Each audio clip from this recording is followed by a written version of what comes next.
العروسة ماتت في شهر العسل بعد 28 يوم زواج عاشتهم العروسة في أيام سودة، وده كله من تحت راس حماتها رضا بنت عمرها 19 سنة من محافظة الدقهلية. بعد ما خلصت تعليمها اتقدم لها عريس، وبعد السؤال على العريس أهل رضا وافقوا وتم الزواج بين رضا وعريسها شعبان. واتجوزت رضا في بيت العيلة، بس كان ليها شقة منفصلة لوحدها، أو اللي كانت فاكراها شقة منفصلة وبتاعتها. رضا كانت زي أي عروسة، أهلها مجهزينها وجايبين لها الأجهزة والحلل والأطباق والكاسات، الحاجات اللي المفروض تكون على العروسة أثناء الاتفاق اللي بيتم بين أهل العروسة والعريس. واتجوزت رضا، لكنها اكتشفت من أول 10 أيام زواج إن حماتها معاها مفتاح الشقة وبتدخل وبتطلع عليها في أي وقت هي عايزاه. وبدأت تتكلم مع جوزها إن كده ما ينفعش وما يصحش، خصوصا إنهم لسه عرسان وطبيعي إنها عروسة وبتكون على راحتها في بيتها. لكنها اتفاجئت إن جوزها بيقول لها إن دي أمه وتدخل وتطلع براحتها، وإنه ما يقدرش يقول لها حاجة. ده غير كمان إنه بدأ ينزلها لأمه علشان تخدمها وتعمل لها طلباتها وتطبخ لها وتغسل لها المواعين، ولما كانت بتعترض كان بيضربها.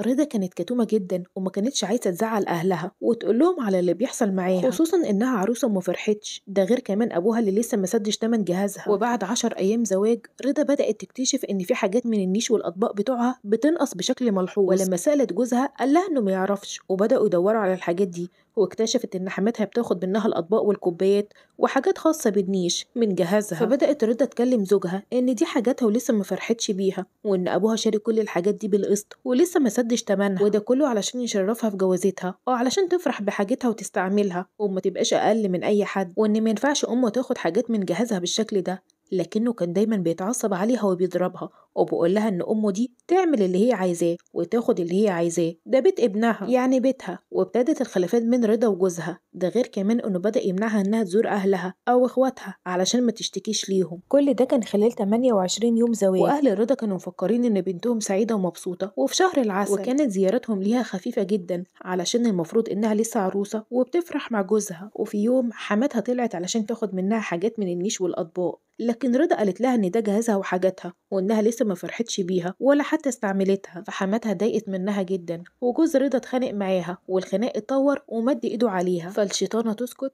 لا طبعا، دي بسكتها له علشان يضربها كويس ويربيها علشان تعرف بعد كده تقول حاضر وهي ساكته. والاتنين فضلوا يضربوا فيها على اساس ان هما كده بيربوها، لكن للاسف هي ما استحملتش وماتت. بعدها شعبان وأمه لما لقوها خلاص ماتت فكروا في حيلة شيطانية وهي ازاي يتخلصوا منها ويظهروها انها وفاة طبيعية، وقرروا انهم يرموها من الشباك علشان لما تقع من فوق يقولوا انها هي اللي وقعت ومحدش جه جنبها. وبالفعل بدأوا في تنفيذ خطتهم، ولما لقوا الشارع فاضي والدنيا هادية خالص رموها من الشباك. لكن المفاجأة ان في توك توك كان معدي وشاف الزوج وأمه واقفين أثناء ما هي كانت وقعت على الأرض. وأول لما الجيران سمعوا صوت الهبدة دي اتلموا، والزوج والحما نزلوا كأنهم متفاجئين باللي حصل، وبلغوا الإسعاف اللي وصل فورا وخد رضا. ولما وصلت المستشفى الدكاترة قالوا إنها ماتت، وإدارة المستشفى شكت في وجود شبهة جنائية وبلغت الشرطة اللي وصلت فورا. وبالتحقيق مع الزوج قال إن رضا كانت بتنشر الغسيل، وأثناء ما هي بتنشر اختل توازنها ووقع. لكن المفاجأة إن سواق التوك توك اللي شاف الحادثة راح وشهد باللي شافه، لكن الزوج أنكر وقال إنه طلع الشباك بعد ما هي ماتت. وبالتحريات اكتشف رجال الأمن كاميرات سجلت الواقعة وهم بيرموها من البيت. ده غير كمان ظهور تقرير الطب الشرعي اللي أثبت إن رضا ماتت قبل سقوطها بنص ساعة. ده غير كمان طبعا آثار الاعتداء اللي عليها وشهادة الشهود اللي هم الجيران اللي سمعوا صوت خناقة رضا مع جوزها وحماتها، وبعد شوية الصوت سكت خالص